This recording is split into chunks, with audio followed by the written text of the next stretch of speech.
How are you? Good well, सब ठीक ठाक है?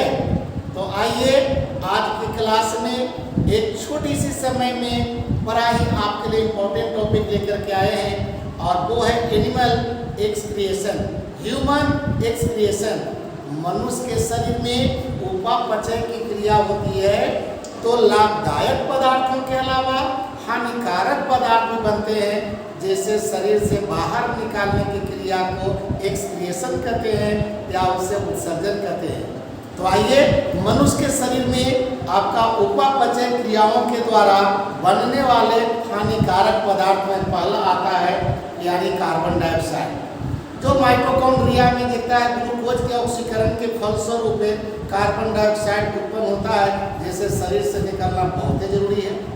अगर आपके शरीर में अगर आवश्यकता से अधिक मात्रा में जल हो जाता है, वह भी आपके लिए हानिकारक है यार। तो जल का भी शरीर से बाहर निकलना बहुत जरूरी है, चाहे वो पसीना के रूप में निकल जाए या पैखाना के रूप में निकल जाए, पेशाब के रूप में निकल जाए, लेकिन उससे भी निकलना जरूरी है।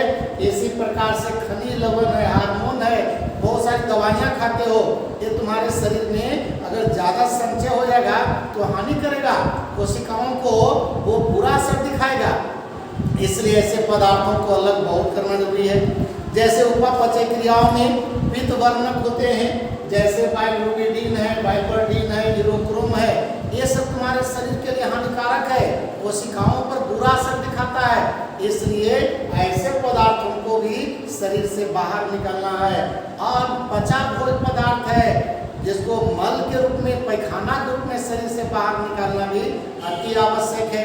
इसी तरह से आपका नाइट्रोजनीय वर्ज्य पदार्थ है, जानता है कि एमिनो अम्ल है, जिसका विघटन से एक अमोनिया होता है, यूरिक एसिड होता है, यूरिया होता है, इसको भी शरीर से निकालना नितांत आवश्यक है।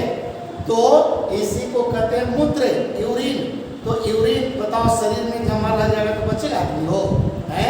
तो इसलिए ये सब जो पदार्थ दिखता है, कभी कभी दिखता है ऑब्जेक्टिव में हमेशा दिखते रहता है, कॉम्पिटिटिव एग्जाम में है या बोर्ड एग्जाम में है, इंटर एग्जाम में है या फिर पैरामेडिकल में है। तो ऐसे बातों को हमेशा याद कर लीजिएगा।